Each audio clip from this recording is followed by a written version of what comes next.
Hola a todas las personas que nos ven en este canal. Vamos a continuar con la lectura de este libro de Zecharia Sitchin, Las guerras de los dioses y los hombres.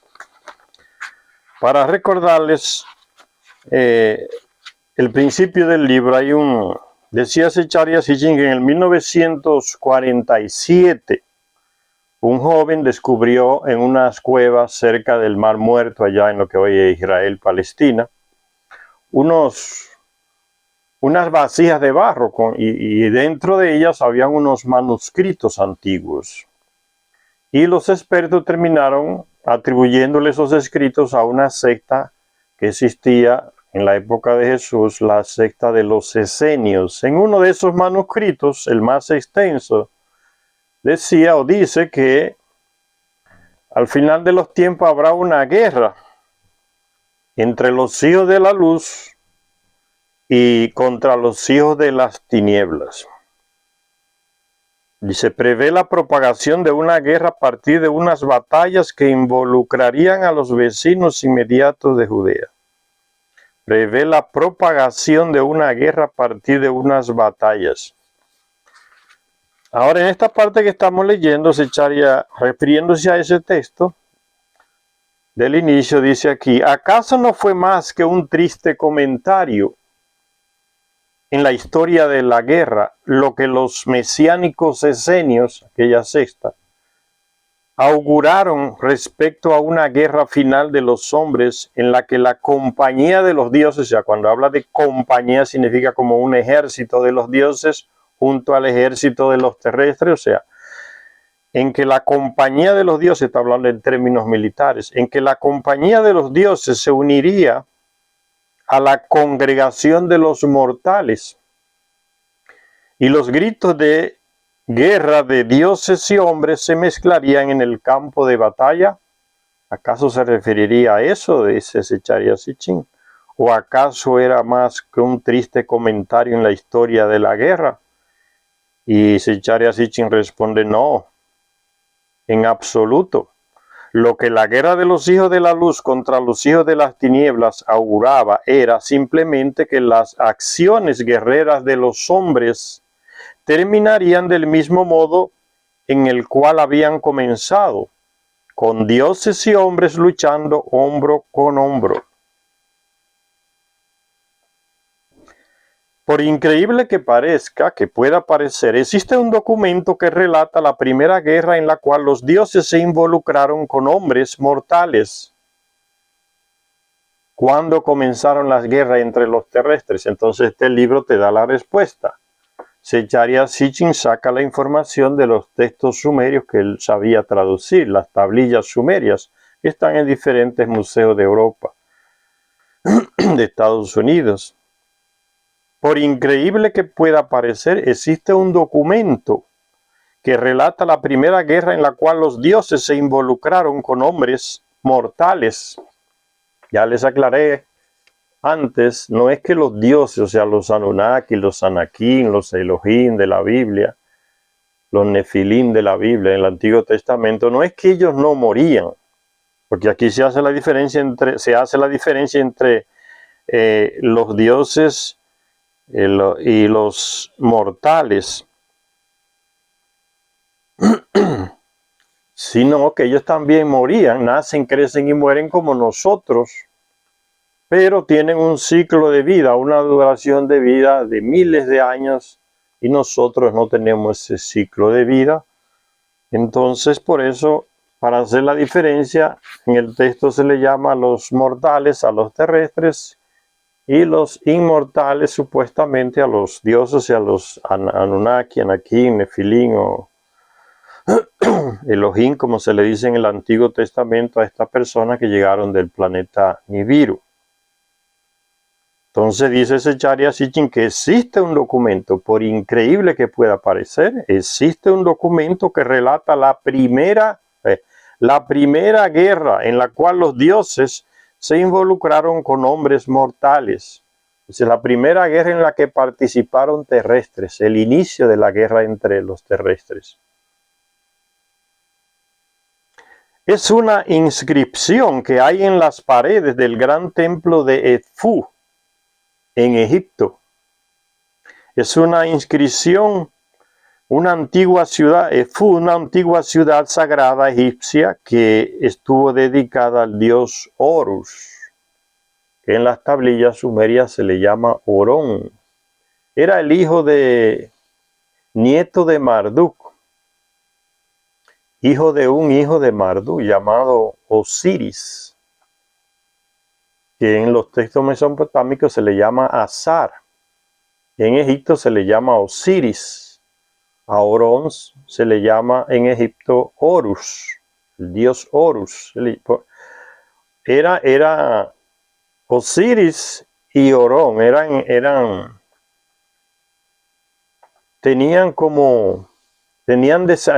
ascendencia terrestre, que el papá de Osiris era Marduk, Anunnaki, que murió aquí en Mesopotamia, llegó aquí, el primer hijo de Enki. Tuvo con su mujer, que fue el primer Anunnaki que se casó, matrimonio formal, con una terrestre llamada Sarpanit, ahí en Mesopotamia, en ese territorio vivían. La familia de Sarpanit era muy amiga de Marduk. Marduk llevó al padre de Sarpanit o al abuelo a la luna 2 veces. Lo llevó a Marte, donde él estuvo con los Anunnaki que estaban allá. Y en la Biblia ese se le llama Enoc. Y se dice de él, Enoc, después de nombrar una lista de patriarcas ahí en el Antiguo Testamento, en el Génesis, dice, y fulano de tal vivió tantos años y murió, y fulano de tal vivió tantos años y murió. Y cuando habla de Enoc, dice, y Enoc, los dioses se lo llevaron, por eso no murió. Ese es el ascendiente de la esposa de Marduk, que Marduk lo llevó a la luna, lo llevó a Marte, donde convivió con los Igigi, o sea, con los Anunnaki que estaban allá, y adquirió un gran conocimiento. Y se quedó viviendo con ellos aquí en la tierra o en Nibiru. Pudo ser aquí en la tierra también, unos lugares que ellos tienen, y le dan unos alimentos que ellos traen de Nibiru, que trajeron de Nibiru, los plantan aquí, que le alarga la vida a las personas que están con ellos. Por eso en la Biblia dice, él desapareció, hacia los terrestres no supieron dónde los Anunnaki se lo llevaron, a Enoch, igual como hizo Enlil con el Noé de la Biblia y su esposa, que los llevó a un territorio ahí cerca del Líbano, donde moraba Enlil, y lo alimentaba con unos alimentos, unas plantas de Nibiru, y vivieron miles y miles de años. Entonces este Horus es Orón en el texto babilónico. Y era hijo de aquel otro dios, hijo de Marduk, llamado Osiris, que en Babilonia o en Sumeria se le decía Azar. Y la esposa de Azar o de Osiris era Isis, que también era hija se supone que era hija de un Anunnaki. Y entonces este fue Horus que Isis lo tuvo con ingeniería genética, porque después que Set, otro hijo de Marduk y de la terrestre Sarpanit, mató a su hermano Osiris o Azar, Isis consiguió el cuerpo y tomó el ADN de Osiris y con una ayuda de un Anunnaki se fertilizó ella misma, o con ayuda de ese Anunnaki. Y nació Horus, que no conoció al padre, y vengó después a Osiris luchando contra su tío Set, que había matado a Osiris, el padre de Horus. Entonces este enfrentamiento que narra aquí, donde por primera vez los terrestres participan en una guerra enseñados y entrenados como ejército, con armas fabricadas que Horus le enseña a fabricar, con un metal que el terrestre no conocía, que es el hierro. Primera vez entonces que el terrestre participa en una guerra, ya entrenado y todo y preparado como un ejército, acompañando a algunos Anunnaki, como por ejemplo Horus, que su padre, como ya dijimos, tenía más de Anunnaki que de terrestres, su padre Osiris. Entonces Horus es el que entrena a los terrestres por primera vez como ejército, le entrega armas de hierro, que no se conocía ese metal, y participan los terrestres en esa guerra. El problema era entre ellos, entre los Anunnaki, entre los dioses, pero formaron ejércitos de terrestres y los entrenaron y le dieron ese tipo de armas de metal. Y eso es lo que dice Zecharia Sitchin. Por increíble que parezca, existe un documento que relata la primera guerra en la cual los dioses se involucraron con hombres, o sea, con terrestres. Es una inscripción que hay en las paredes del gran templo de Edfu, una antigua ciudad sagrada egipcia que estuvo dedicada al dios Horus. Orón, Horus. Según sostienen las leyendas egipcias, fue allí donde este dios estableció una fundición de hierro.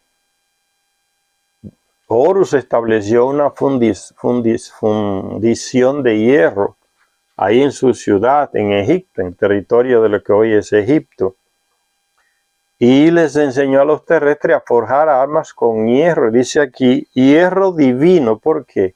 Porque era un metal que los dioses tenían,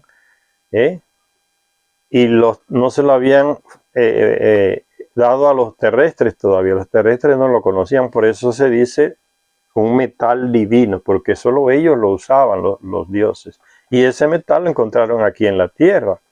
Ellos aquí también hicieron mezcla de diferentes metales y produjeron metales nuevos aquí en la tierra, los Anunnaki.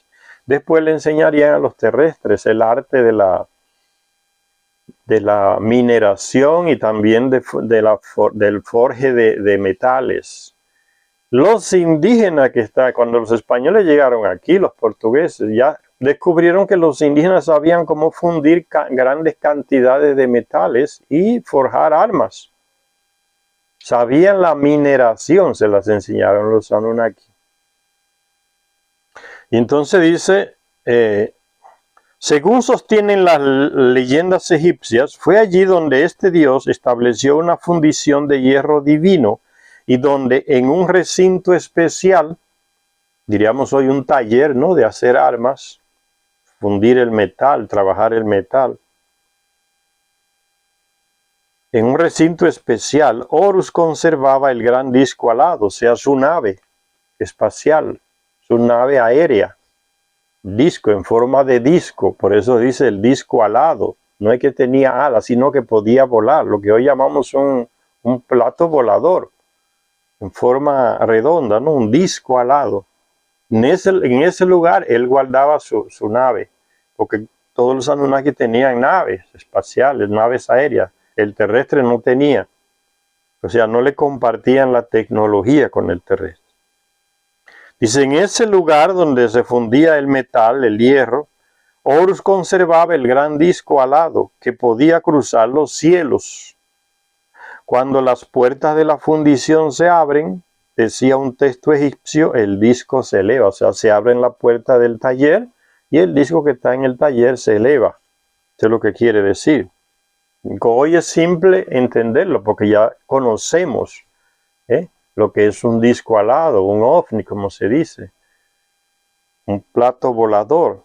Entonces ya como tenemos ese conocimiento previo, ya no nos extraña que se hable aquí de que el disco alado Horus lo guardaba, su nave espacial, nave aérea, la guardaba ahí en el taller donde tenía su trabajo de fundición del metal. Y cuando se abren las compuertas desde el lugar donde estaba guardada la nave, entonces se elevaba, dice. El texto sumerio antiguo lo dice. Cuando las puertas de la fundición se abren, decía un texto egipcio, el disco se eleva. La inscripción, notable por su precisión geográfica, comienza con una fecha exacta. Una fecha que no pertenece a los asuntos de los hombres, sino de los llamados dioses. Tiene que ver esa fecha con acontecimientos que tuvieron lugar mucho antes que los faraones, cuando los mismos dioses reinaban en Egipto. Antes de los faraones reinaban los Anunnaki. Después vinieron los hijos de esos hijos de los Anunnaki y siguieron reinando. Después llegaron los faraones. Al principio en Egipto y en Sumeria reinaban los Anunnaki, los llamados dioses. Y después llegaron esa casta de los faraones, que eran Anunnaki mezclados ya con terrestres. Anunnaki que se casaron con terrestres y dieron origen a esa generación de faraones.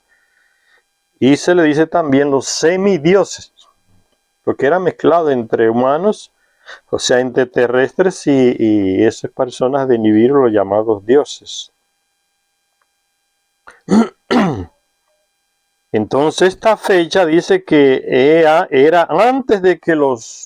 antes de los faraones, antes de que los faraones comenzaran a reinar en Egipto. O sea, cuando reinaban los mismos dioses, o sea, los Anunnaki.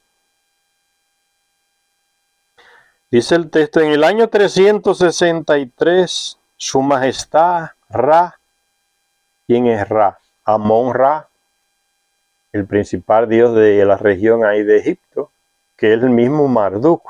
Hasta en la Biblia se menciona a Amón-Ra y a Marduk también. Los dos nombres se le menciona.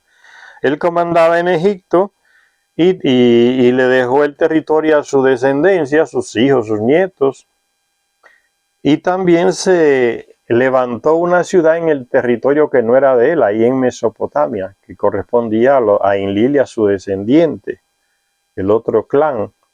Y él se levantó por encima de todo el mundo. Él se levantó una ciudad ahí en el territorio que era de los Enlil y su gente. Y le llamó Babil. Todavía está la ciudad Babilonia, ahí en Irak, Babil. Y en esa ciudad él se instaló y ahí también formó, su hijo le ayudó también a formar ejército de terrestres. Y le enseñó una tecnología a los terrestres. Y eso espantó a Enlil y a su gente. Marduk le está enseñando a los terrestres lo que yo le prohibí, o sea, darle la tecnología a los terrestres para que fabriquen naves. Ese hecho está relatado en la Biblia, muy cortamente, porque la Biblia es un resumen de esos textos más antiguos, sumerios y mesopotámicos. Estaban levantando una torre de lanzamiento de naves espaciales con la ayuda de Marduk y otros Anunnaki, los terrestres. Eso se relata en la Biblia con el nombre de la Torre de Babel, la ciudad de Marduk. Ahí él estaba levantando un espacio puerto, una torre de lanzamiento. Y Enlil y sus hijos se la destruyeron. Dice, en el año 363, dice el documento egipcio, su majestad Ra, o Marduk, Amón-Ra, el santo, el halcón del horizonte, es porque se eleva en sus discos a volar. La gente ve que se pierde en el horizonte la nave, nave aérea. Entonces los terrestres veían las naves de los Anunnaki, a lo que ellos le llamaban dioses, pero no tenían el acceso a la tecnología. El profeta Ezequiel habla de eso, narra su encuentro con una nave aérea de los Anunnaki. Y cuando usted en las religiones, en las iglesias, a veces le dicen que Ezequiel estaba medio mal de la cabeza porque habla de cosas extrañas. Es que no quieren, es que el biblista, traductor y manipulador no quiere aceptar que era nave espacial, que era nave aérea.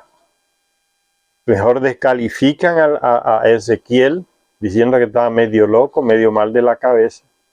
Pero él va narrando exactamente una nave que se posa cerca de donde él está. Una nave aérea de ellos, de los dioses, de los Anunnaki. Y la Biblia lo convierte todo, los traductores bíblicos manipulando la Biblia convierten los textos en el supuesto Dios singular, pues Yahvé. Y a lo que es nave le cambian el nombre, le dicen la gloria de Yahvé. O sea, todo manipulado, para que la gente no se entere que es una nave. Pero ya hoy se sabe que es una nave, lo que vio Ezequiel, y la está y la está nombrándola en ese escrito que él tiene en el libro, en el Antiguo Testamento. Pueden leerlo. En el Antiguo Testamento, el libro de Ezequiel. Y entonces en el año, dice la fecha, en el año 363, su majestad Ra, el santo, el halcón del horizonte, no se está refiriendo al ave halcón, no, es una nave que vuela, por eso se habla de alas y de pájaro, de halcón. Cuando cuando un indio del Amazonas, de cualquier otro país que no entiende nada de tecnología y vive en la selva profunda, ve una nave aérea que pasa,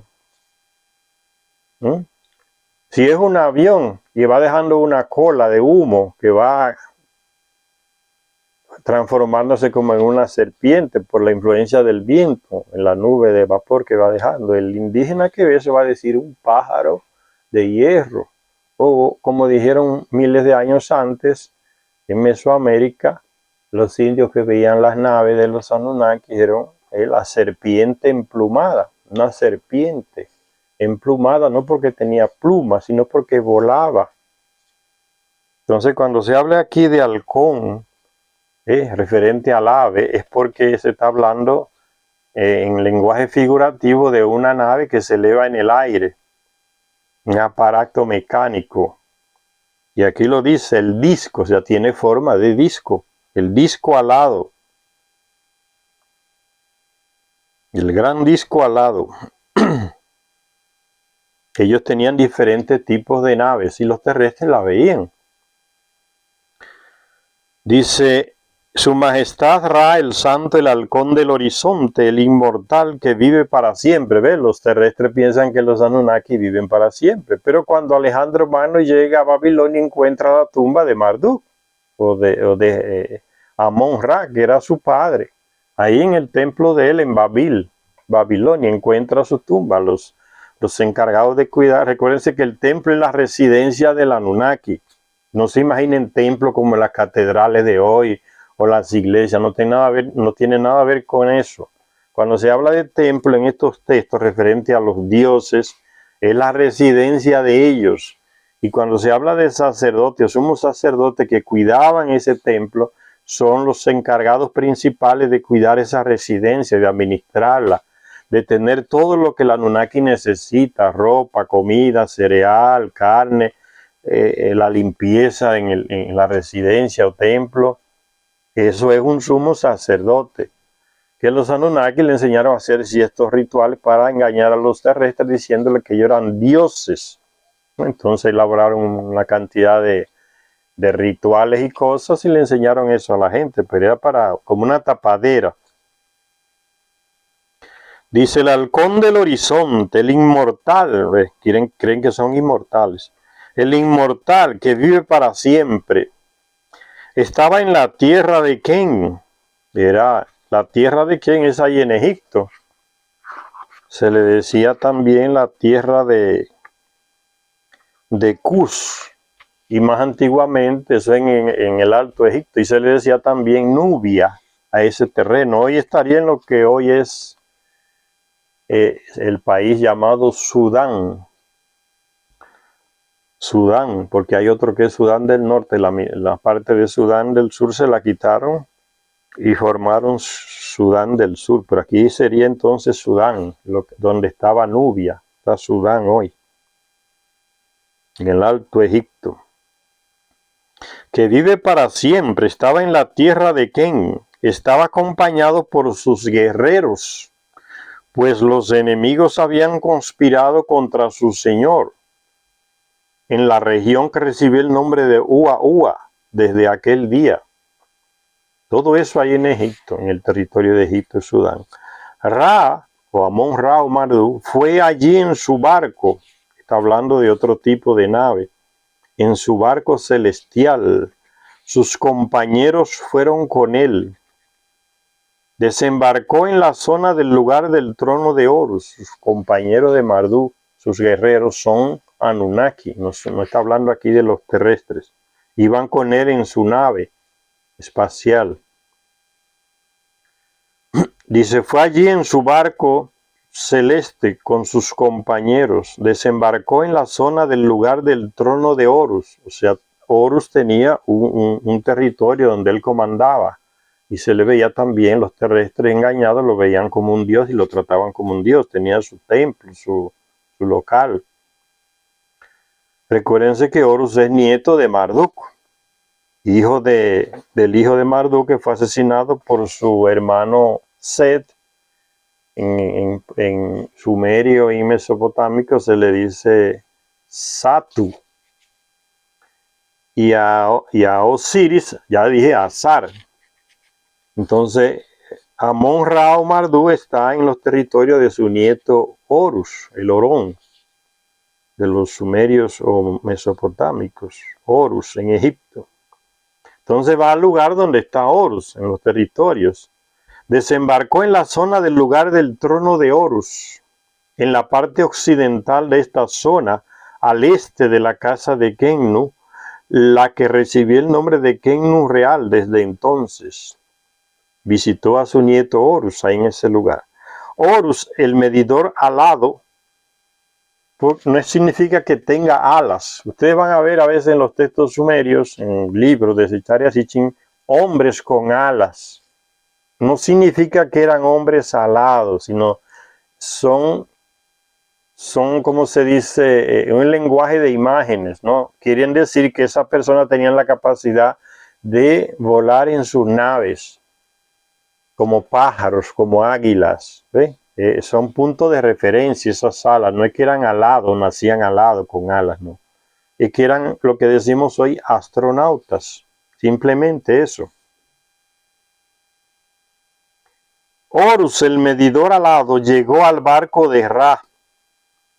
Ra, o Amon-Ra o Marduk desciende en el territorio de Horus, donde reinaba Horus, y Horus se dirige a la nave de Amon-Ra, de su abuelo, que acabó de descender ahí acompañado de sus guerreros, otros Anunnaki. Amon-Ra se fue a recibir a su abuelo. Horus, el medidor alado, llegó al barco de Ra. El barco no era algo que andaba por el río, es una nave aérea que tiene capacidad de deslizarse, desplazarse en el aire y también en el agua. Hay naves de los Anunnaki que tienen esa doble capacidad y otras que solamente por el aire, otras que era solamente en el agua. Pero y habían otras, como en el caso de la nave grande de Marduk, que podía deslizarse, desplazarse tanto en el aire como en el agua. Horus, el medidor alado, llegó al barco de Ra. Le dijo a su antepasado, o sea, a su abuelo, el padre de Osiris o Azar, que era padre de Horus. Entonces le dice a su antepasado, o sea, a su abuelo Marduk o Amon-Ra, oh halcón del horizonte, he visto al enemigo conspirar contra tu señorío para arrebatarte la corona luminosa. Otros Anunnakis que vivían más al norte, por ahí por lo que es hoy la península del Sinaí, toda esa región, vivían hacia allá, bajaron al sur, a la región de Egipto, que era el Marduk, a conquistar esos territorios. Entonces había se forma una guerra entre esos dos bandos de Anunnaki. Los que vienen del norte a conquistar el territorio de Marduk y de su nieto Horus, vienen desde el norte hacia el sur en Egipto, y entonces estos se reúnen para defenderse, preparar el ataque, para repeler al ejército que viene del norte, de la región del Sinaí, esos lugares. Horus, el medidor alado, llegó al barco de Ra, le dijo a su antepasado, oh halcón del horizonte, he visto al enemigo conspirar contra tu señoría para arrebatarte la corona luminosa. O sea, el poder sobre esos territorios ahí en Egipto, en esa región de Egipto. Con unas cuantas palabras, el antiguo, ahí termina el texto de ese texto egipcio. Dice Secharia Sitchin, con unas cuantas palabras, el antiguo escriba, el que escribió el texto ese, se las ingenió para dibujar el fondo así como para situar el escenario de la inusual guerra que estaba a punto de comenzar. En un momento se nos informa que la pugna vino a consecuencia de una conspiración de ciertos enemigos de los dioses Ra y Horus. Entre los mismos Anunnaki habían guerras, o sea, habían enemigos entre ellos, disputándose los diferentes territorios, disputándose el poder en diferentes territorios. Dice, los enemigos de los dioses Ra y Horus, que pretendían arrebatarle la corona luminosa del señorío. Es obvio que esto solo podía pretenderlo u otros dioses. O sea, conquistar el territorio de un Anunnaki, Marduk o Horus, solo podían pretenderlo otros Anunnaki. Los terrestres no, ni imaginarse que pudieran hacer eso. No tenían con qué. Unas personas como los Anunnaki, con unas tecnologías millones y millones de años más avanzada que los terrestres, que ni conocían el hierro, porque los Anunnaki no se lo enseñaban, que no tenían técnica de guerra tampoco. Entonces, ¿cómo iban a pretender conquistar territorio de un Anunnaki? Eso sería una locura. Y eso es lo que está diciendo Zecharia Sitchin. O sea, el enemigo tenía que ser otro Anunnaki, otros Anunnaki que querían conquistar los territorios de Marduk y Horus. Enemigos de los dioses Ra y Horus. Es obvio que esto solo podía pretenderlo otro u otros dioses, el querer conquistar territorio de otro Anunnaki. Con el fin de anticiparse a la conspiración, Ra, acompañado por sus guerreros, otros compañeros Anunnaki, fue en su barco hasta una zona en donde Horus había establecido su cuartel general. Recuérdense que un barco celestial es una nave aérea. El barco de Ra, que nos resulta conocido de otros muchos textos, era un barco celeste. Celeste, de cielo, puede desplazarse en el cielo, en el espacio, tanto aquí dentro del planeta como fuera. Barco celeste, en el cual el dios podía remontarse hasta los cielos más lejanos. En este caso, Ra lo utilizó para desembarcar lejos de las aguas, en la parte occidental de la región de Ua, ahí en Egipto. Allí aterrizó al este del lugar del trono de Horus, ¿sí? Al este del lugar donde reinaba Horus, aterrizó la nave de Marduk, el barco celeste. Y Horus salió a recibir a su antepasado, era su abuelo, Marduk, y a informarle de que el enemigo estaba reuniendo sus fuerzas para atacarlos a ellos dos, a los territorios de ellos dos. Entonces Ra, el santo, el halcón del horizonte, le dijo a Horus, el medidor alado, noble vástago de Ra, mi descendiente, ve rápido y derriba al enemigo al que has visto. Con estas instrucciones, Horus despegó en el disco alado en busca del enemigo en los cielos. Y así Horus, el medidor alado divino, se elevó hacia el horizonte en el disco alado de Ra. O sea, tomó la nave de su abuelo Marduk, Ra, Amon-Ra, y se elevó para ir a ver dónde estaban, a ubicar la posición de los otros Anunnaki, sus enemigos que intentaban invadir los territorios donde reinaba Ra y Horus. Entonces él se eleva en la nave de Marduk, su abuelo, para ubicar a los enemigos que se están acercando.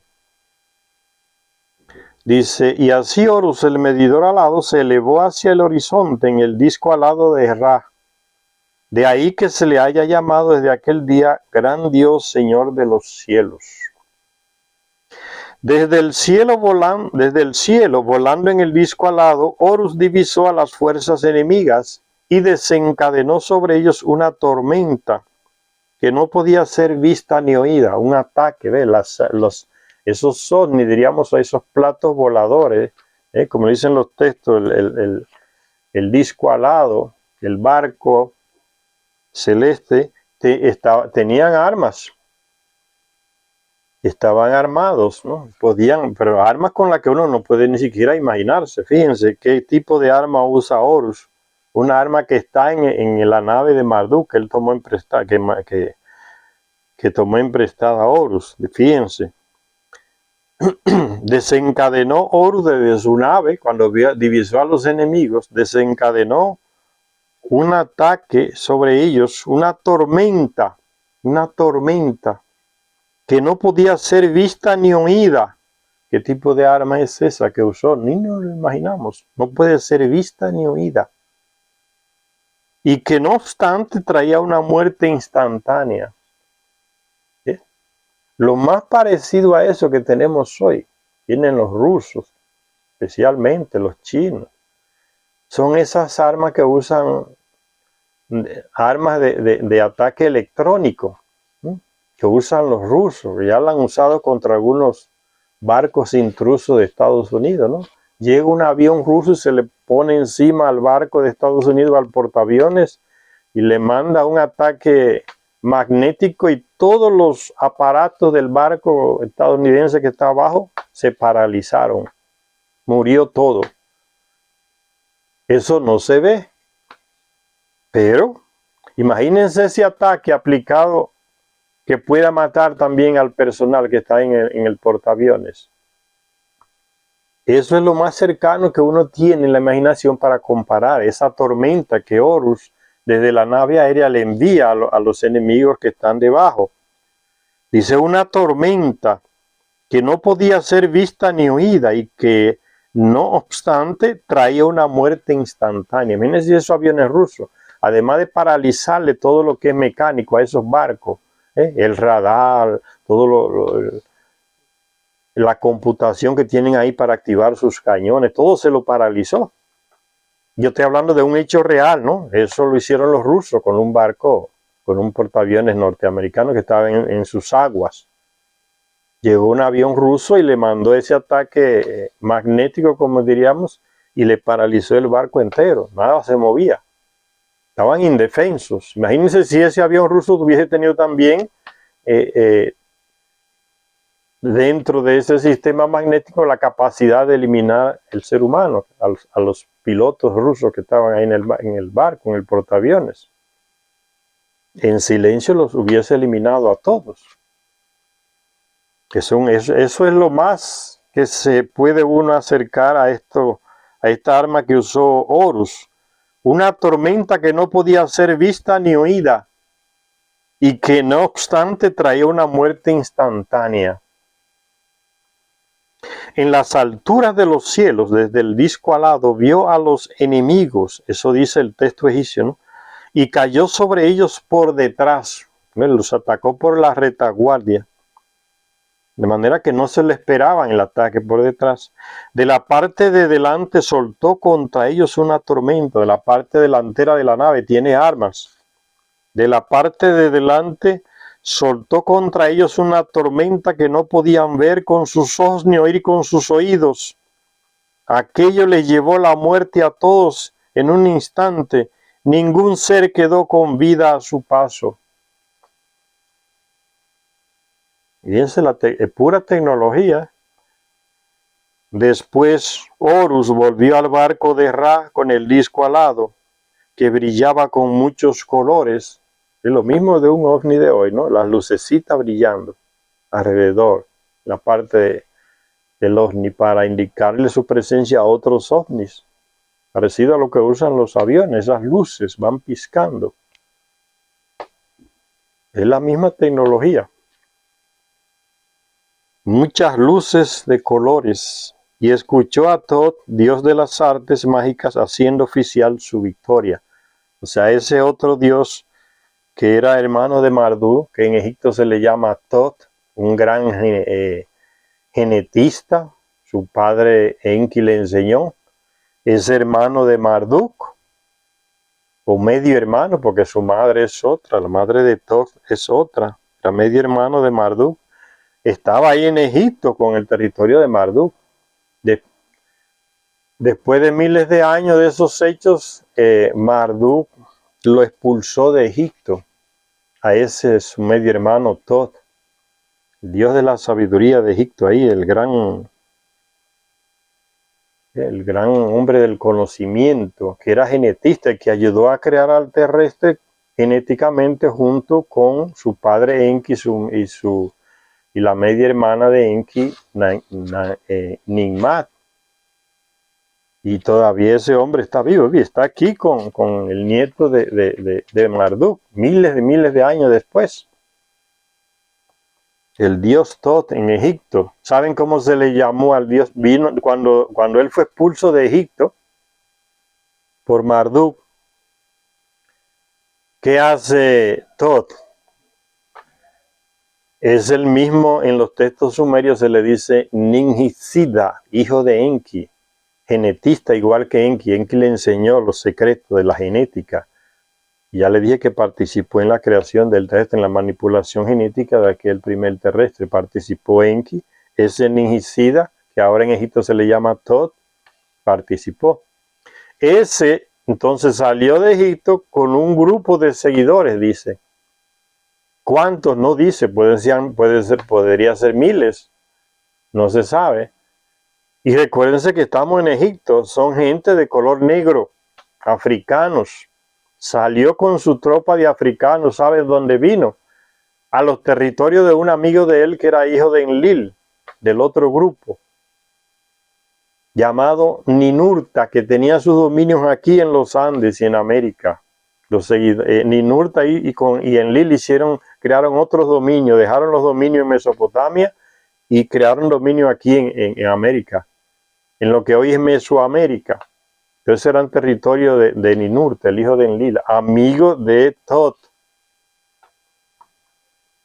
¿Y dónde se instala Tot? Porque Ninurta está más en América del Sur, ahí, en los Andes, sobre todo en esa inmensidad que era lo que hoy es la ruina de Tiwanaku, una gran ciudad inmensa al lado de un gran lago, territorio de Ninurta. Y ese Tot de Egipto viene entonces con sus seguidores negros, africanos, y se instala donde, en Mesoamérica, esa región que va desde el sur de México hasta Nicaragua, Costa Rica, y eso es Mesoamérica, se le dice actualmente. Y ahí se explica exactamente y claramente esas grandes cabezas, mejor dicho, de piedra que se han encontrado y se siguen encontrando en Costa Rica, en Guatemala, en el sur de México,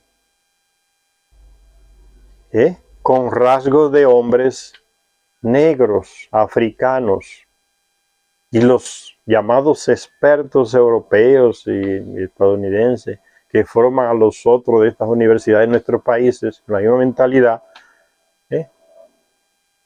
loco buscando, pero ¿cómo es que hay esas cabezas negras aquí en Mesoamérica, de antes de los aztecas, de antes de los mayas? ¿Cómo es posible? Le han puesto el nombre de los toltecas. Esa era la raza de los toltecas, los primeros, el origen, le dicen ellos. Ese es el grupo que viene de África, de Egipto, con el llamado dios Tot, que aquí se convierte como, ahí en Mesoamérica se convierte como. Ahí le dan diferentes nombres según la cultura. Kukulcán, en otros le dicen la serpiente emplumada, Quetzalcóatl, y así tienen 3 o 4 o 5 nombres ahí en Mesoamérica, según el país o la cultura indígena que lo nombra. Ven cómo las cosas ligan, porque vino de África y trajo a sus seguidores, y parece que fueron, según las investigaciones que hace Zecharia Sitchin ahí en Mesoamérica, en su libro Los Reinos Perdidos, parece que fueron exterminados por los nativos ahí, todos esos negros que vinieron con Ninurta, y de las cuales quedaron esas cabezas grandes de piedra. Los olmecas, creo que le dicen todavía en México, los olmecas, la cultura madre, dice. Eso parece que fueron eliminados por los que ya habitaban ahí, por los otros, en guerras.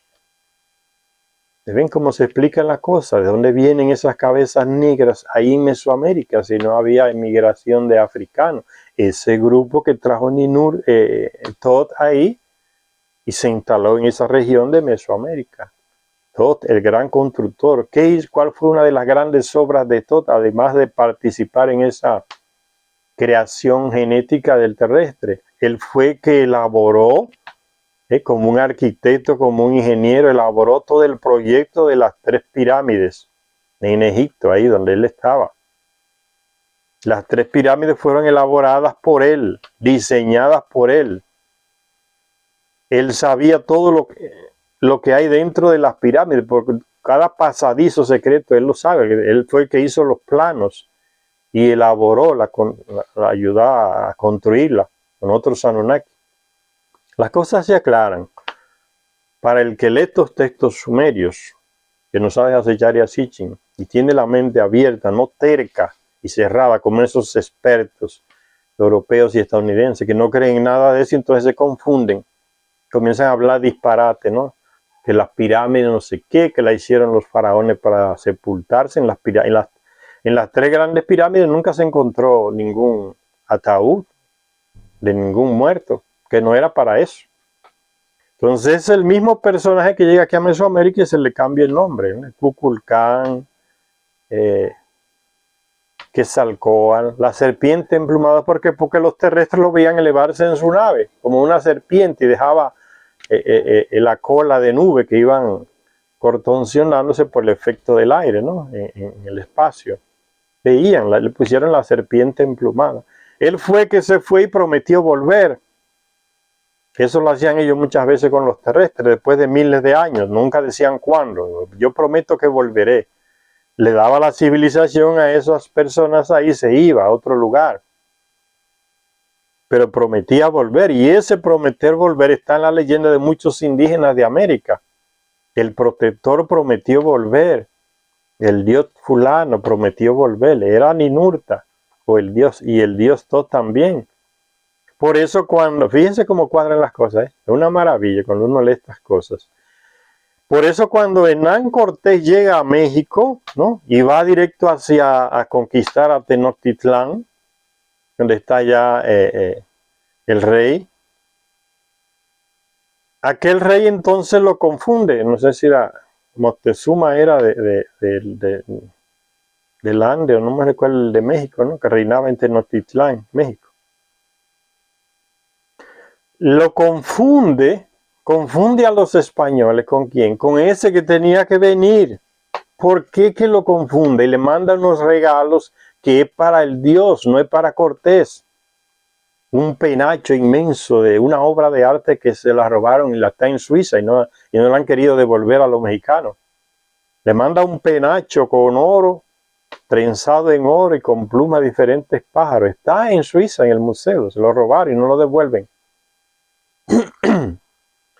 Y le envía ese penacho y otras cosas, mucho oro. ¿Por qué? Porque ellos sabían que el oro era de ellos. Los dioses fueron que llegaron aquí a buscar oro para enviarlo a Nibiru. Entonces el metal era como de ellos, el oro de los dioses. Y le envía cantidades de presentes, de regalos a Cortés. ¿Y por qué que lo confunde con el que tenía que venir? Porque ellos tenían ya, los indígenas, esa clase alta, tenían las características físicas de los Anunnaki, de los dioses. Entonces lo confunde con los españoles. ¿Y cuáles son las características físicas? Hombre con la piel blanca, nariz aguilucha, cabello lacio. Lo confundieron. Eso fue al principio. Después que se desató la guerra entre los españoles y los mexicanos y los indígenas en la región de México, es que ellos descubren que muchos murieron en la batalla. Entonces ellos descubren, no, estos no son los que tenían que volver. No son dioses, son hombres iguales como nosotros. Está muerto, mírenlo aquí, el cadáver.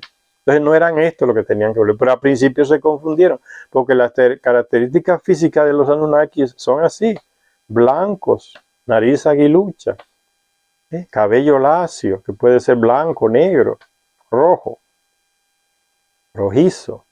Por eso se confundió Atahualpa, ¿no? allá, o Moctezuma, me parece que era el de México allá, de Tenochtitlan. Se confundieron, porque ellos sabían la característica de eso que tenían que volver, los Anunnaki. El dios Thoth, Quetzalcóatl, a la serpiente emplumada, Kukulcán en otros países. De ahí esa región tiene diferentes nombres. Entonces, fíjense, aquí aparece entonces que Thoth está todavía en Egipto, junto con su hermano Marduk y con su nieto Horus. Y cuando Horus regresa después de haber vencido a los enemigos con ese ataque de esa arma letal, es una tormenta silenciosa y tampoco se puede ver, pero dejó un monte de muertos en el terreno. Ya les dije más o menos a qué podía parecerse esa arma, ¿no? A un ataque magnético de lo que hacen los rusos y los chinos. Tienen ya la tecnología. Después, Horus regresó al barco de Ra con el disco alado, que brillaba con muchos colores. Brillaba porque es metal, es de metal, el disco es de metal. Y escuchó a Thoth, dios de las artes mágicas, haciendo oficial su victoria. Entonces Horus, el medidor divino, reapareció en el disco alado, que brillaba con muchos colores, y volvió al barco de Ra, el halcón del horizonte. Y el dios Thoth dijo: «Oh Señor de los dioses, el medidor divino ha vuelto, en el gran disco alado, brillando con muchos colores». De ahí que se ha llamado desde aquel día el medidor divino. A Horus se le puso ese nombre, el dios Thoth le puso ese nombre, ¿no? Y en honor a Horus, el medidor divino, le pusieron a la ciudad de Ut el nombre de Behutet. Esa ciudad ahí, recuerden que estamos hablando ahí en Egipto, Behutet, que es la misma ciudad de Edfu, donde tenía Horus su residencia, su templo, como le llaman los terrestres, Behutet. Y dice Secharia Sitchin, fue en el Alto Egipto, donde, o sea, el Alto Egipto es la parte que va hacia Sudán, del río Nilo, va hacia Sudán. Ese es el Alto Egipto. Fue en el Alto Egipto donde tuvo lugar esta primera batalla, que mantuvo Horus con los enemigos, o sea, otros Anunnaki dirigidos por otros dioses, que querían conquistar sus territorios. Un escritor llamado Henry Brooks, que fue el primero en publicar un texto de esta inscripción egipcia, que ya leímos, referente a la batalla de Horus con esos supuestos enemigos, sugirió que la tierra de Ken era Nubia, lo que después se le llamó Nubia, y lo que hoy es Sudán, y que Horus había divisado a los enemigos en Siene, en la región del Alto Egipto que hoy se le llama Asuán, donde hay una presa antiquísima que la creó Enki para hacer que el Valle del Nilo no se inundara más y se convirtiera en lo que hoy es un granero, productor de granos. En Asán, la represa de Asán, la primera obra la hizo Enki ahí. Estudios más recientes como Egipto en Nubia, de Walter Emery, coinciden en que Ta-Ken era Nubia y que Ua era el nombre de su mitad norte, la parte norte de Nubia se le decía Ua. Se ven cómo se ubican geográficamente los terrenos que mencionan esos textos antiquísimos. Se han ubicado hoy. Dice que entonces era el nombre de su mitad norte, la región que se extiende entre las primeras y las segundas cataratas del Nilo que hoy existen. A la parte sur de Nubia se le llamaba el país de Kush. Y en la Biblia se menciona esa parte de Nubia, el país de Kush. Estas identificaciones parecen válidas, dado que la ciudad de Behutet, que se le concedió a Horus como premio por su primera victoria, no era otra que la ciudad de Edfu, que estuvo consagrada a Horus desde entonces. Sigue diciendo Secharia Sitchin, las leyendas sostienen que fue Edfu donde Horus estableció su fundición de metal. Recuérdense, aquel metal divino, el hierro divino, en donde se forjaban las singulares armas de hierro divino. También era allí donde Horus entrenaba a un ejército de terrestres, ¿ves? Ahí fue la primera vez que comenzaron los terrestres a ser entrenados para formar parte de un ejército de los dioses. Ahí comenzó la maldita guerra que tenemos hasta el día de hoy. Se viciaron en guerra los terrestres. También era allí donde Horus entrenaba a un ejército de Mesniu, en lenguaje egipcio, Mesniu, que significa gente de metal, porque tenía esa gente trabajando en el metal, en el hierro, haciendo armas de hierro. Gente de metal.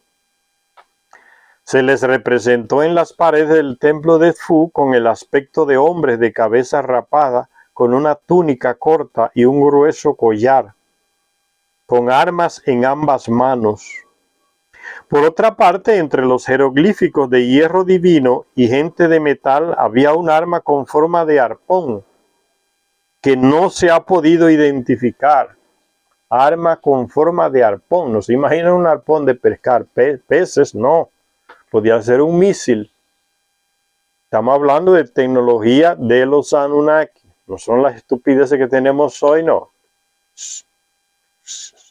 Tecnología millones y millones de años más avanzada que la que tenemos hoy. Entonces hay que tratar de abrir la imaginación. Tenía forma de un arpón. ¿Qué arma tiene hoy forma de arpón? Puede ser que se llegue a construir algo así parecido. Esos lanzamisiles que se lo ponen los soldados en los hombres, podría ser algo así parecido. Lanzamisiles portátiles, se destruyen los cañones, matan personas, destruyen edificios, forma de arpón.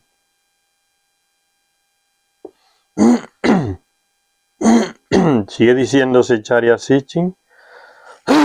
Según las leyendas egipcias, los Mesniu, esos primeros hombres que fueron formados ahí, en la ciudad donde Horus tenía la fundición de ese metal del hierro, donde los entrenaba como ejército, enseñaba el arte de la guerra.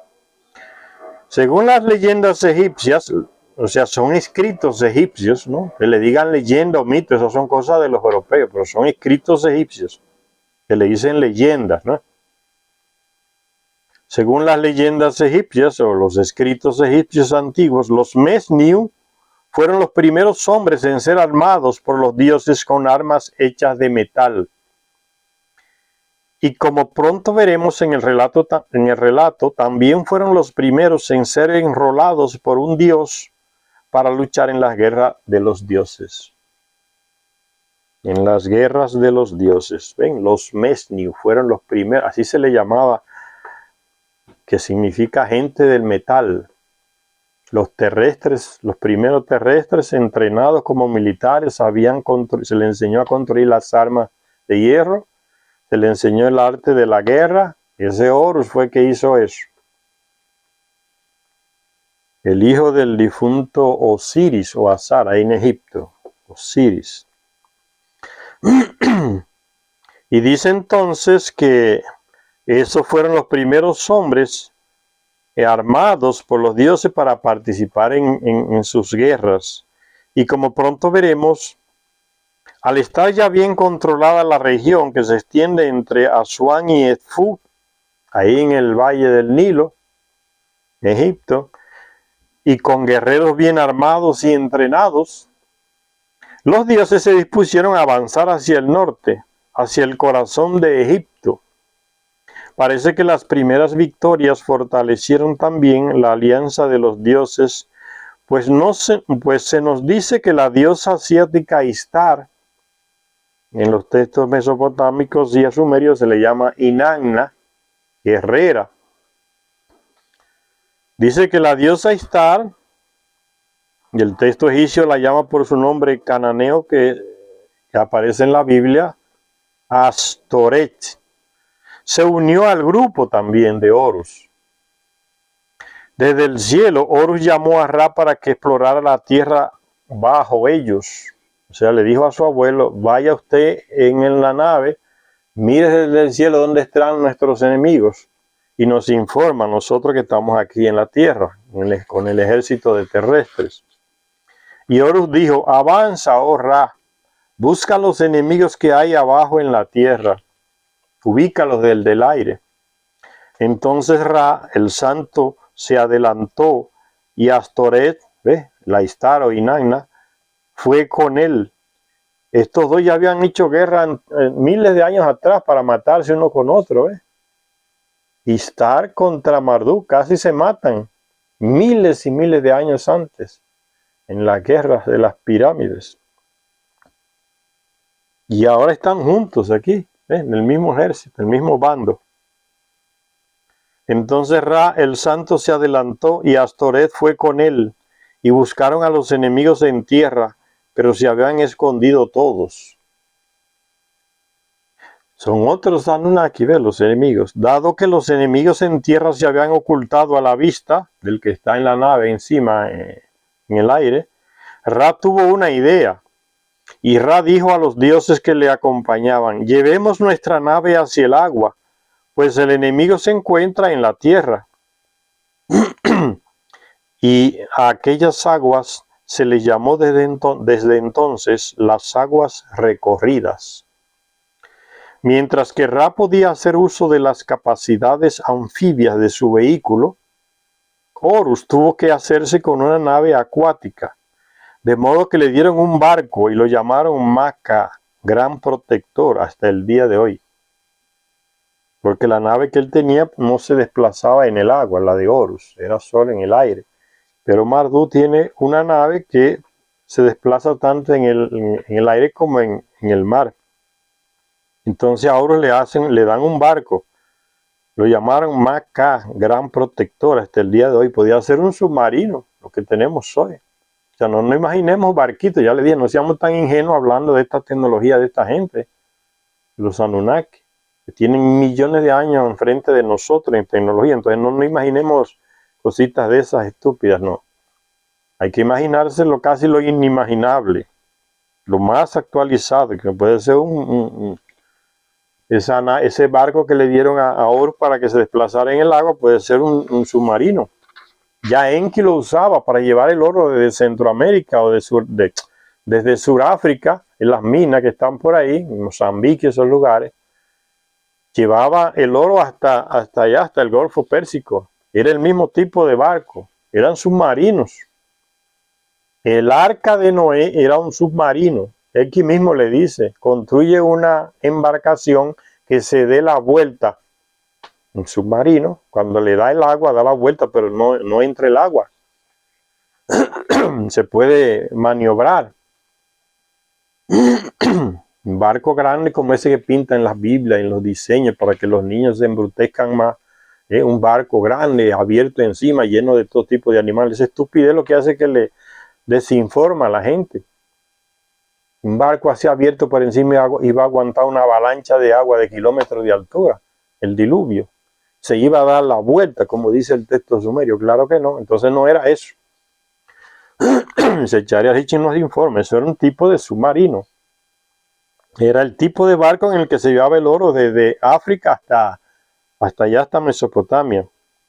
Un barco llamado Maca, gran protector. El barco, el submarino te protege. Tú vas adentro y no entra el agua.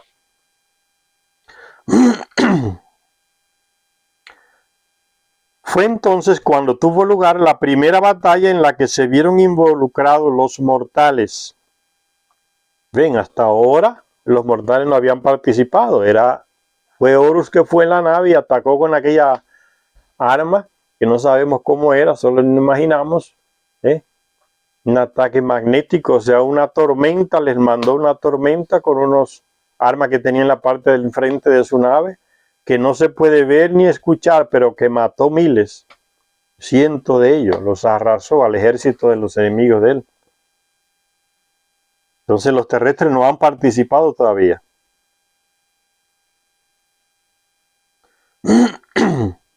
Fue entonces cuando tuvo lugar la primera batalla en la que se vieron involucrados los terrestres o mortales.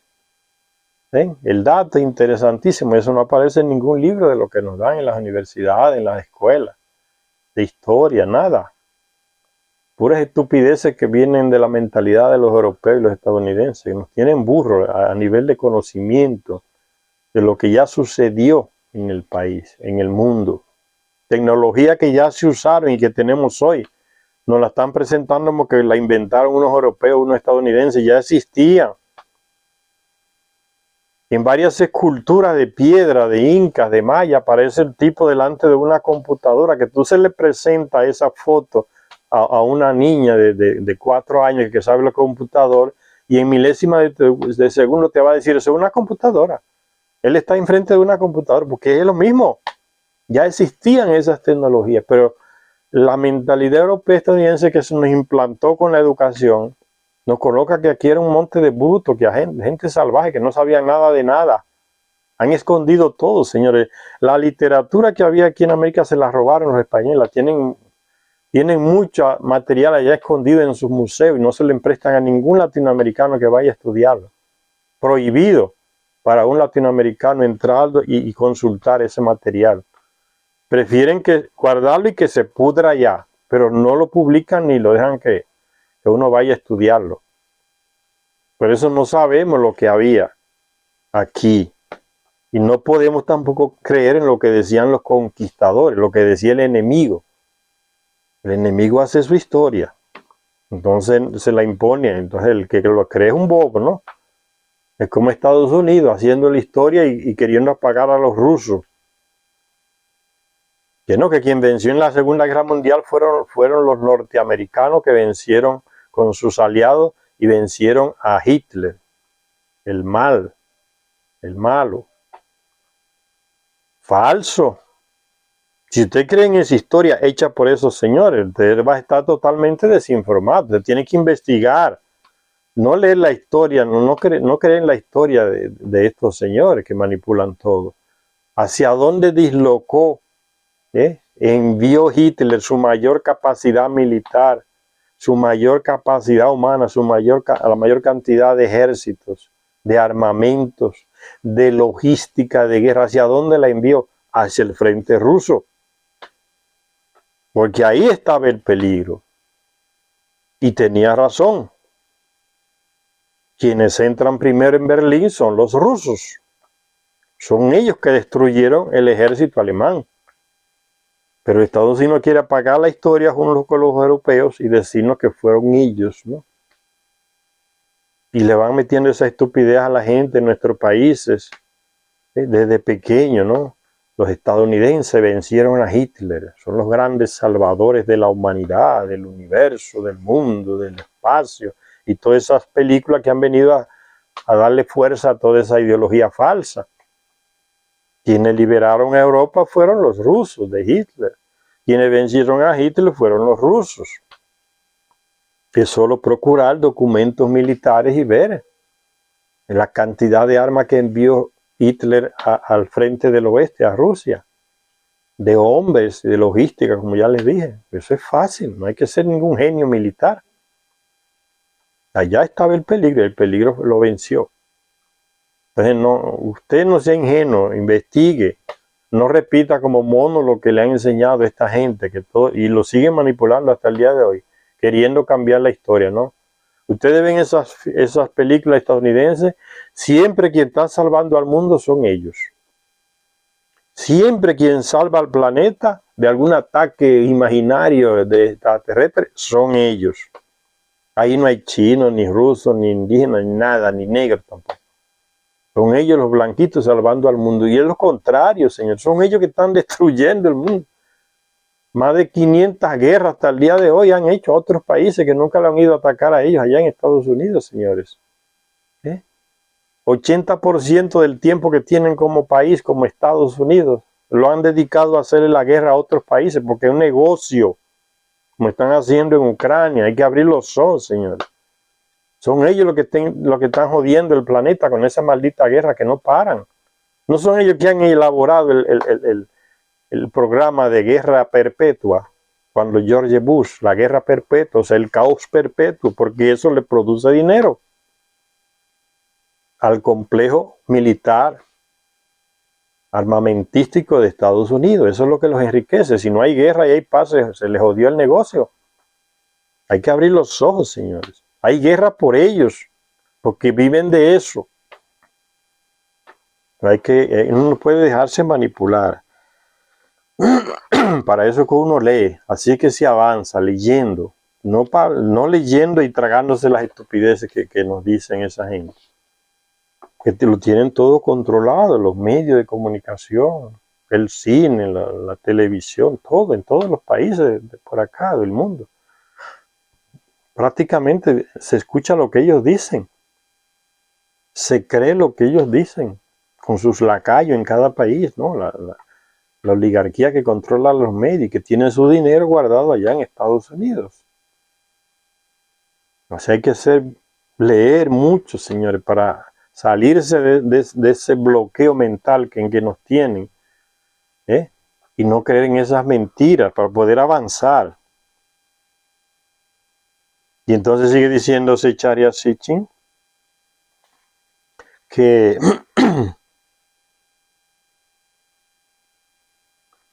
fue entonces, dice, que cuando tuvo lugar la primera batalla en la que se vieron involucrados los mortales, en ese ataque de los enemigos de Horus y de Amon-Ra o Marduk, primero ya le di entonces que ataca Horus, pero todavía los terrestres no han participado. Recuérdense el nombre de los que trabajaban en el metal, que ya se les dijo aquí. ¿Cómo se les llamaba a esos primeros hombres que fueron formados como ejército? Los Mesniu, gente de metal. Ahí en Egipto comenzó la primera guerra en que participaron terrestres. ¿Quién nos enseña eso? ¿En cuál universidad? ¿En cuál escuela? ¿Cuándo comenzaron los terrestres a hacer guerra? Nunca. Esa información la tienen guardada. La saben, pero la guardan. Fue entonces cuando tuvo lugar la primera batalla en la que se vieron involucrados los terrestres mortales, como le llaman en los textos sumerios. Pero los enemigos también iban por el agua, haciéndose pasar por cocodrilos y por hipopótamos. ¿Ve la técnica que están usando los enemigos, no? Y se pusieron a golpear el barco de Ra, el halcón del horizonte. Recuérdense que Ra decidió irse por el agua. Y como Horus no tenía vehículo que pudiese desplazarse por el agua, le dieron un barco, como un submarino, para que él también fuera por el agua. Y dice que los enemigos tenían tecnología. Los enemigos también iban por el agua, haciéndose pasar por cocodrilos e hipopótamos. Ahí hay que ver qué significa eso. Porque no era que se convertían en esos dos animales. Eso es ridículo pensar eso, ¿no? ¿Qué significaría que haciéndose pasar por cocodrilos e hipopótamos, que se pusieron una ropa que parecía un cocodrilo y otra un hipopótamo? Eso es estúpido, imaginarse así las cosas. Estaban en guerra con gente que tiene una tecnología mucho más amplia. Entonces, eso tiene que significar algún tipo de tecnología que uno no puede ni imaginársela. Haciéndose pasar por cocodrilos e hipopótamos. O sea, dos animales que pueden desplazarse debajo del agua. Y se pusieron a golpear el barco de Ra, el halcón del horizonte, o sea, la nave que estaba en el agua de Amon-Ra, de Marduk. Entonces apareció Horus, el medidor divino, junto con sus ayudantes. ¿Ven? El ejército de los Mesniu, hombres terrestres armados con las armas que les enseñó Horus a construir. Entonces apareció Horus, el medidor divino, junto con sus ayudantes, aquellos que le servían como guerreros, cada uno llamado por nombre, con el hierro divino. ¿Ve? Cada guerrero tenía su nombre, si eran personas concretas, terrestres, por primera vez a guerrear. Yo me imagino cómo irían aquellos pobres. Algunos irían orinándose del miedo. Participar en una guerra, nunca lo habían hecho. A tener aquella experiencia traumática donde se mata y se deja matar. Tenía que ser terrible aquello. No lo imaginemos como un juego de esto de guerra que venden los estadounidenses a todo el mundo ahora. No es un juego de guerra, es una guerra real. Psicológicamente, ¿cómo estarían aquellos terrestres por primera vez en una guerra?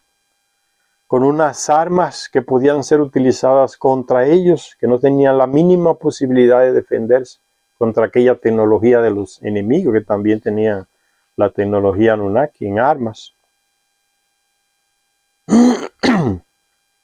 Dice, entonces apareció Horus, el medidor divino, junto con sus ayudantes, que los enemigos estaban atacando en el agua a la nave de Marduk, Amon-Ra. Entonces apareció Horus, el medidor divino, junto con sus ayudantes, aquellos que le servían como guerreros, cada uno llamado por su nombre, con el hierro divino y una cadena en las manos, y repelieron a los cocodrilos y los hipopótamos. O sea, repelieron a aquellos hombres que estaban vestidos de cocodrilo y hipopótamo, no se sabe qué era. Dice que fueron repelidos por el ejército terrestre que formó Horus, con armas de hierro. Dice tenían armas de hierro y cadena en las manos. Y repelieron a los cocodrilos y los hipopótamos. No imaginemos que fue a los animales, no. Y cazaron a 651 enemigos en aquel lugar. Fueron capturados. Soldados de los enemigos, 651. Hoy es 7 de marzo del 2023, señores. ¿Saben lo que yo leí en la noticia hoy? De unos periódicos de Asia, ¿no? Esta porquería de estos que andan por aquí, que repiten todo lo que le dice Estados Unidos. Hay que buscar fuentes alternativas para uno poder informarse. En el mes de febrero, ¿sabe cuántos ucranianos han muerto en el frente? Más de 11.000 hombres de Ucrania. Esa es una información que el Ministerio de Defensa de Ucrania lo esconde, porque desmoraliza. Solo en un mes, más de 11.000 ucranianos murieron en el frente allá, luchando contra los rusos. Los están enviando con 2 semanas de formación militar. ¿Tú te imaginas el crimen que es eso? Al frente, no a la retaguardia, al frente, para que los maten. Carne de cañón, como se dice en el lenguaje militar. Más de 11.000 en un mes. Ahí no va a quedar hombre, señor, en Ucrania. Usando esa imagen figurativa así, cuando termine esa guerra. 11.000 solo en febrero. Más de 11.000. Y eso que no se cuentan los miles de heridos o lisiados. Por eso es que están queriendo huir los hombres de Ucrania. Y el payaso de Zelensky lanzó la ley. Prohibido salir a cualquier hombre ucraniano al extranjero. O sea, están viviendo en una prisión, los tiene presos en su propio país. Para mandarlo al frente a que sean muertos allá. Sacó preso de las prisiones y lo mandó al frente con una semana de entrenamiento militar. A enfrentar el ejército más fuerte del mundo, el ejército de Rusia. Con armas más sofisticadas que puedan existir. Es un crimen lo que están haciendo esos militares ucranianos. Pero ¿quién está dando la orden detrás del presidente de Ucrania? Estados Unidos. Por eso el ministro de Defensa de Ucrania dijo, nosotros estamos haciéndole el trabajo sucio a la OTAN. Ellos saben que ellos mismos no pueden hacer esa guerra. No tienen los recursos. Ellos le están haciendo la guerra a la OTAN, comandada por Estados Unidos. Esos son los que deciden. Cuando se habla de paz, cuando los estadounidenses le digan al payaso, habla de paz. Cuando no se ataca, cuando los estadounidenses le digan al payaso, no ataques. Cuando no se habla de diálogo, no hay diálogo de paz. Cuando los estadounidenses le digan, no hay diálogo de paz ahora. El payaso repite lo que le dicen los jefes. Y por eso un contratista norteamericano tuvo la desfachatez de decirlo así claramente, con esa deshumanidad, esa frialdad que los caracteriza, ¿no? Que luchen hasta el último ucraniano. No nos importa. Nosotros estamos haciendo nuestro negocio. Porque no son ellos que están allá muriendo. No es el pueblo estadounidense. Son los hombres de Ucrania. Y lo mismo hicieron en Afganistán. Que se mate hasta el último ciudadano de Afganistán. Cuando luchaban contra los rusos. Dirigidos por los norteamericanos también. Por los estadounidenses allá en Afganistán. Carne de cañón. En un mes, señores, más de 11,000 hombres con una semana. ¿Y quién es que dice? No, no soy yo. Son militares capturados ucranianos y desertores. Desertor y capturado es diferente. El capturado es capturado por el otro militar. O porque está herido porque se descuidó. El desertor es que decidió huir del ejército donde él está y se fue al otro lado, al otro bando. Y cuenta lo que está pasando. Más de 11,000 en un mes, en febrero nada más. Y eso lo esconde la prensa occidental, de todo no dicen nada. Es una masacre que están mandándole. Ese grupito que está robándose el dinero que manda Biden, vuelve a Estados Unidos. La misma gente de Biden está envuelta en ese robo de dinero allá en Ucrania. Es puro negocio. Entonces lo aprovechan mandándole a los ucranianos que se maten allá y sigan disparándole a los rusos. Si le hacen algún daño a los rusos, mejor para los estadounidenses, los militares estadounidenses. Pero la carne de cañón es ucraniana, señor, eso da pena. Y eso no es suficiente, vea. Estados Unidos y la OTAN están hundiendo a Ucrania a lo más profundo del fango, ¿no? Matándole a los hombres ucranianos, enviándolos al frente con 2 semanas de entrenamiento militar, gente que no sabe cómo tirar todavía, ya lo mandan allá al frente. Y hay francotiradores instalados allá en el frente para matar, no a los rusos, para dispararle a los ucranianos que quieren desertar, porque quieren huir de ese infierno. El francotirador no está para matar rusos, es para matar ucranianos. Gente que no sabe lo que es una guerra, con 2 semanas de entrenamiento, señores, le están mandando al frente, que no es a la retaguardia, no al frente, carne de cañón, un crimen. Y todo lo tienen en silencio, la prensa de Europa, la prensa por acá, controlada por los estadounidenses. Eso no dicen nada, nada, es un crimen que se está cometiendo contra ese pueblo ucraniano.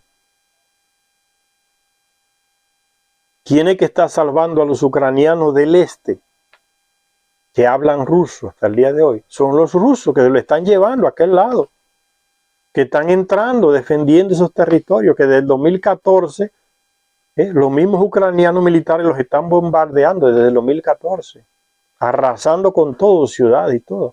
Los rusos que lo están ayudando a esos ucranianos del este. Eso no aparece en la prensa, señor, porque está todo manipulado. Hay que abrir los ojos. El negocio de la guerra. Fíjense cómo el terrestre comenzó en Egipto a guerrear con los dioses. Y fíjense, hasta el día de hoy convirtió la guerra en un negocio ahora. Dinero y millones para Ucrania. Para Ucrania nada. Es para los norteamericanos que están allá en Ucrania, los contratistas de la guerra, para la gente del Pentágono, para la mafia de Biden y su hijo. Tienen intereses. Ese dinero vuelve de una vez. ¿Quién paga ese dinero? Los ucranianos. Va a tener, la deuda la pagan ellos. O sea, le van a sacar más dinero todavía. Las armas que le están mandando, todas esas armas viejas que tenían en Europa, entonces las están mandando a los ucranianos. ¿Y cómo dicen ellos? Enviándola a Ucrania. Ayuda. No es nada de eso, es vendiéndole chatarra. Que los ucranianos, otro día dispararon un tanque y explotó el tanque porque las municiones no servían. Y eso da pena lo que están haciendo con los ucranianos, señor. La OTAN. Que Rusia no ataca lugares públicos civiles, objetivos civiles. Por eso que no es invasión. Invasión es lo que dicen los europeos y los estadounidenses, que tienen el gran negocio. Los rusos entraron atacando, y lo dijeron, las estructuras militares, donde hay cañones, donde hay aviones, donde hay drones, donde hay lanzadera de cohetes. Esos son los puntos que Rusia ataca. ¿Y qué hacen los ucranianos? A veces esconden las armas donde hay civiles, para que los rusos ataquen ahí, entonces maten los civiles, y ahí viene la propaganda occidental. Los rusos atacaron a los civiles y mataron cientos. Así es que se está haciendo la guerra, una guerra sucia, puerca, solo para ganar dinero, señores. Es el lobby de la guerra militar industrial de Estados Unidos.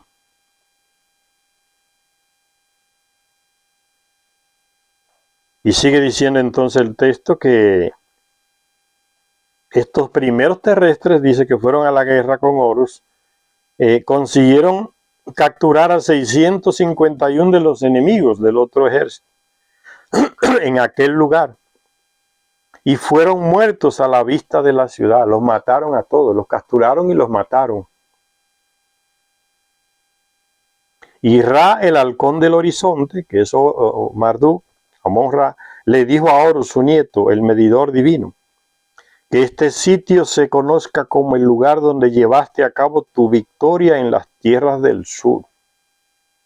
Lo que hoy es el sur de Egipto, por ahí, llegaron a la frontera con lo que hoy es el país de Sudán. En esa región sucedió la primera guerra en la que participaron terrestres. Tras vencer a sus enemigos desde los cielos, sobre la tierra y en las aguas, la victoria de Horus parecía completa. Y Tot pidió que se celebrara esa victoria. Entonces dijo Tot a los otros dioses: oh dioses del cielo, alegren sus corazones, oh dioses de la tierra, alegren sus corazones. El joven Horus ha traído la paz después de realizar extraordinarias hazañas en esta campaña. A partir de entonces, dice Zecharia Sitchin, se adoptó el disco alado como emblema de Horus victorioso. ¿Ven?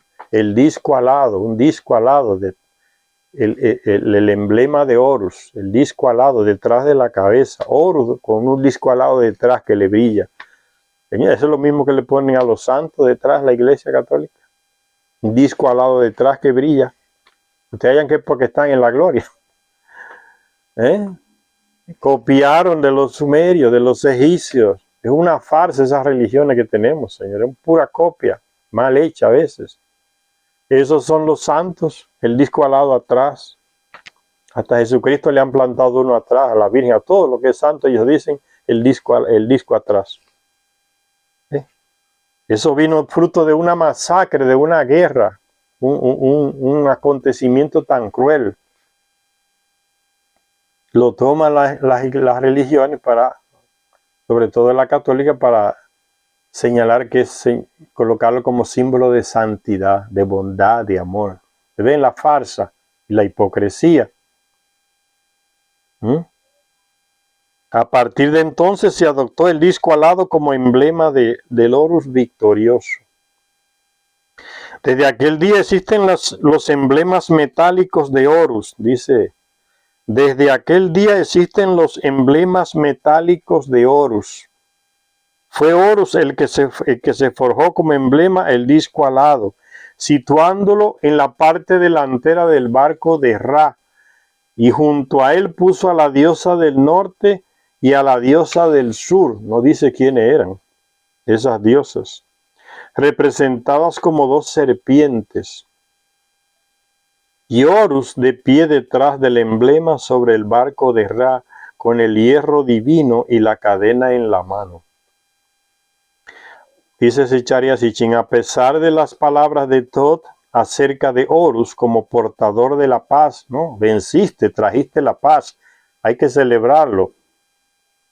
Dice Zecharia Sitchin, a pesar de las palabras de Tot acerca de Horus como portador de la paz, esta aún no estaba a mano. Mientras el grupo de dioses seguía su avance hacia el norte, vislumbraron dos brillos en la llanura que hay al sudeste de Tebas. ¿Ves? Van hacia el norte de Egipto y vislumbran dos brillos en la llanura, que eso es un desierto por ahí. Al sudeste de Tebas, una ciudad ahí en Egipto. Y Amon-Ra le dijo a Tot, es el enemigo. Se identificaron esos dos brillos. Entonces esos dos brillos significan entonces naves de metal. Por eso brillan con la luz del sol. Vislumbraron dos brillos en la llanura. Iban avanzando. El ejército enemigo. Es el enemigo, dice Amon-Ra, que los mate Horus. Y Horus hizo una gran masacre entre ellos. Lo mismo que hace Yahvé en el Antiguo Testamento, Señor. Una masacre cada vez que manda a su ejército de israelitas a matar. Una masacre, maten todo, acaben con todo. Son la misma gente. Y una vez más, con la ayuda del ejército de hombres que había entrenado y armado, Horus logró la victoria. La segunda batalla ahora, cuando participan los terrestres, la segunda guerra. Y Horus, una vez más, con la ayuda del ejército de hombres que había entrenado y armado, Horus logró la victoria. Pero hay que imaginarse que ese logro de victoria es en una guerra, entonces no se imaginen que todo el ejército de Horus salió, todo el mundo sin una paja en el cuerpo. Con certeza, con seguridad, hubieron muertos de los dos lados. Murieron terrestres del ejército de Horus, con seguridad.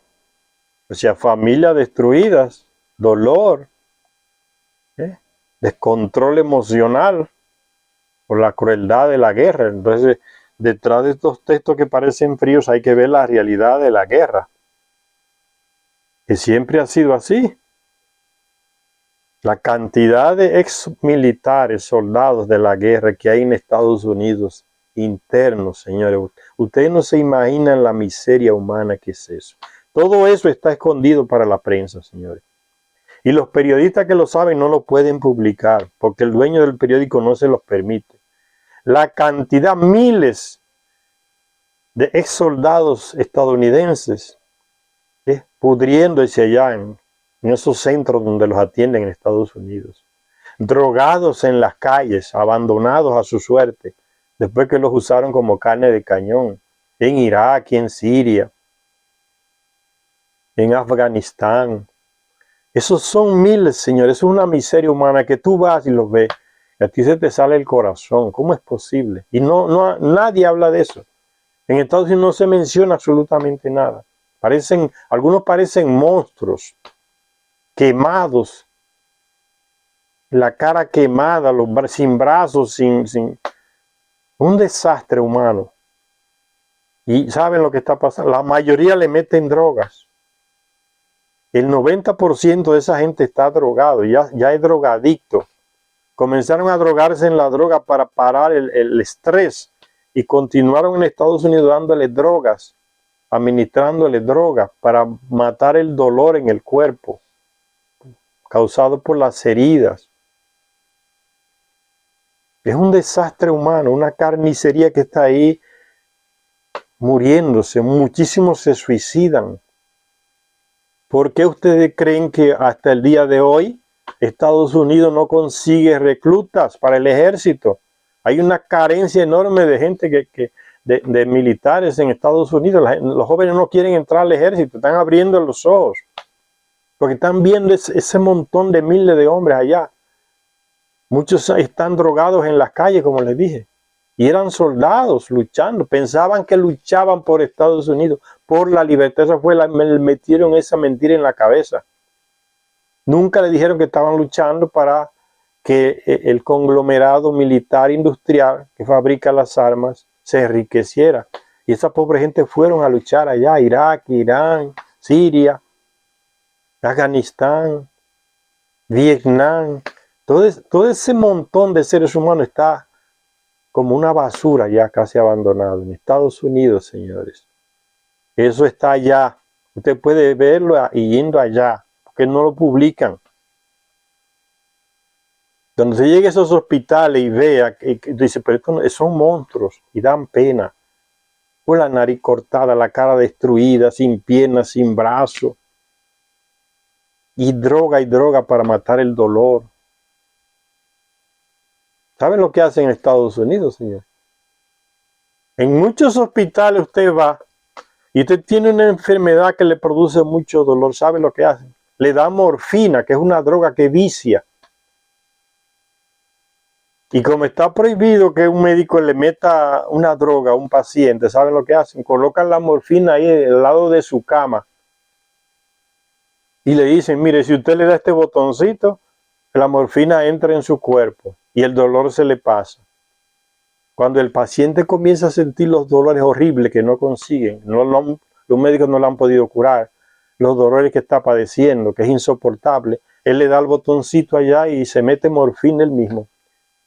Y entonces los doctores se libran de ser condenados en la justicia. No fui yo, fue él que apretó el botoncito y se metió la droga. Esa hipocresía, esa deshumanización, eso sucede en los hospitales de Estados Unidos. Yo lo vi. Eso da lástima, señores. El resultado de las malditas guerras que ellos mismos promueven. Y no paran. Porque no son los hijos de ellos que están en esa situación, señores. De esa clase que vive de la guerra. Son gente inocente que va con la cabeza confundida y le lavan todo. Fíjense, y yo le dije, no hay gente para el ejército. Es una carencia enorme de militares en Estados Unidos, de reclutas, como se les dice. No hay manera de que consigan gente para mandarlo al frente. Cada día es menos jóvenes van a la guerra. ¿Saben lo que están haciendo? Tomando gente que está esquizofrénico, que es psicópata, lo están aceptando en el ejército. Para poder suplir en algo la carencia de hombres en el ejército de Estados Unidos. Psicópatas, gente viciada en droga, gente anormal, con problemas psicológicos serios, lo están aceptando. Porque no hay gente, le está faltando material humano para mandarlo como carne de cañón a otros países a hacer guerra. Y esa es la desgracia que está pasando, señores. Por eso es que este libro es tan actual. La maldita guerra, ¿de dónde viene? ¿Y en qué se ha convertido dentro de los terrestres? No de los terrestres, de una clase. Vivir de la guerra. Solo el que ha estado en una guerra puede entender esas palabras frías que uno dice. La desgracia que es estar en una guerra. Lo que tú llevas a tu casa y a tu familia cuando tú sales de una guerra. Vas destruido y destruyes la familia, hijos y todo. Y esos señores que te mandaron no le importa nada de eso. Te dejan tirado en un hospital o vete a drogar a la calle. Después, si te mueres de hambre, te mueres de hambre. No les importa. Es un desecho humano. La deshumanización de esa gente. El entramado, el negocio de la guerra. Y entonces dice Zecharia Sitchin, aunque Todd dijo que había que celebrar porque Horus venció al enemigo, y trajo la paz, dice Zecharia Sitchin, eso no era así. Dice, tras vencer a sus enemigos desde los cielos, sobre la tierra y en el agua, la victoria de Horus parecía completa. Y Todd pidió que se celebrara porque Horus había traído la paz. A pesar de las palabras de Todd acerca de Horus como portador de la paz, esta aún no estaba a mano. Mientras el grupo de dioses seguía su avance hacia el norte, vislumbraron dos brillos en la llanura que hay al sudeste de Tebas. Y Ra le dijo a Todd, ven, están en su nave. En esa época, ¿vieron? Tecnología Anunnaki, ya hay naves. No hablando de estos avioncitos que tenemos en sus naves, dice discos, forma discoidal. Desde el aire ven esos brillos allá en la tierra, en el terreno. Dice, son los enemigos que brillan en el terreno. Otra nave, otro tipo de nave que está allá, acompañando a los que van en el terreno. Y Ra le dice a Tot, es el enemigo. Que los mate Horus. Y Horus hizo una gran masacre entre ellos. Eso no le dice nada, hacer una masacre de 1100, no le dice nada. Igualito que Yahvé en la Biblia, ¿no? Anatema, o sea, maten todo, animales, bosque, plantas, niños, niñas, mujeres, viejos, todo. Arrasen con todo, anatema. Yo se lo ordeno, se lo mando. Es el Yahvé de la Biblia, señores. Y después dicen que es santo y misericordioso. Una vez más, dice Secharia Sitchin, el ejército de los hombres que había entrenado y armado Horus logró la victoria.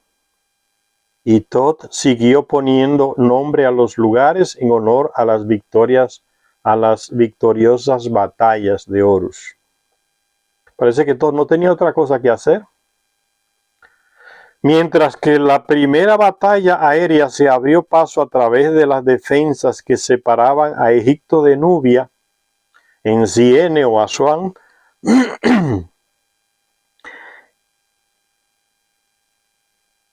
con las batallas que siguieron en tierra y en el agua, Horus se aseguró la curva del río Nilo. Ese es un lugar donde el río Nilo hace así una curva en forma de U, una región grande. Se aseguró esa región, donde el río pasa de Egipto para lo que hoy es Sudán. Hay una parte que es así como una U. Esa parte se la aseguró Horus con esa victoria en el agua, en el aire y en la tierra sobre sus enemigos. Grandes templos y emplazamientos reales proliferarían en tiempos futuros. Ahora, el camino al corazón de Egipto estaba abierto. Abrieron el camino, limpiaron de enemigos esa zona, entonces el camino al corazón de Egipto estaba abierto. O sea, al centro de Egipto.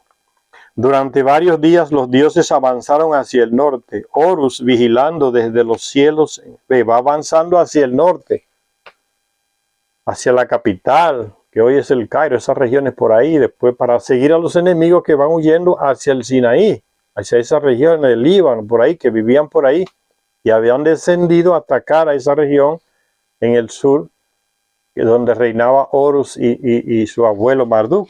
Ahora ellos van huyendo y los de Marduk y Horus los van siguiendo hacia el norte, porque van a toda la península de Sinaí hacia el norte, huyendo hacia allá, va el ejército perdedor. Dice, mientras que con la primera batalla, grandes templos, dice, fueron levantados, proliferarían en tiempos futuros. Ahora el camino al corazón de Egipto estaba abierto. Durante varios días los dioses avanzaron hacia el norte. Horus, vigilando desde los cielos en el disco alado, Ra y sus compañeros bajando el Nilo, y la gente de metal, los terrestres, los guerreros de metal, los guerreros que tenían armas de metal por primera vez, de hierro, y la gente de metal guardando los flancos por tierra. A continuación hubo una serie de breves pero fieros enfrentamientos. Los hombres de los lugares bien establecidos en la antigua geografía egipcia, los nombres de los lugares bien establecidos en la antigua geografía egipcia indican que la ofensiva de los dioses llegó a la región de los lagos, que en la antigüedad se extendía desde el Mar Rojo hasta el Mediterráneo, algunos de los cuales existen hasta el día de hoy. La región de los lagos, allá donde desemboca el río Nilo, hay unos lagos cerca de donde se hizo el canal de Suez, que une el Mediterráneo con el Mar Rojo. A esos lagos se está refiriendo, que existen algunos todavía. Anteriormente, miles de años atrás, existían más lagos. Algunos de los cuales aún existe hasta el día de hoy. Vamos a hacer una parada, una breve parada por aquí, señores, y continuamos después con esta relación de las primeras guerras de los dioses en las que participaron los terrestres. Gracias a todas las personas que nos ven en este canal. Recuérdense, leyendo avanzamos, pero cuando usted lee, usted tiene que saber lo que está leyendo. Enséñele a su hijo cuando lea un libro y comience a leer, usted lo detiene y le dice, tú entendiste lo que leíste, para que él vaya acostumbrándose a entender lo que lee. Y no cometan el error que cometen muchas religiones, que mandan un niño a leer, una niña a leer, o en la escuela, y el niño va y lee el texto, la niña, y tú le preguntas, ¿qué quiere decir eso que tú dijiste? Él ni sabe lo que leyó, ya se le olvidó. Ese sistema de lectura es el que se le enseña en nuestras escuelas a los niños, que los embrutece más, porque solo repiten el libro. No se le enseña a parar y analizar. Tú entendiste lo que leíste. El profesor no hace eso. Él lee ahí y repita. ¿Ves? Embruteciéndolo más. Así no se avanza. Con ese tipo de lectura no se avanza. Se avanza leyendo críticamente, entendiendo lo que se leyó. Gracias a todos y a todos una vez más.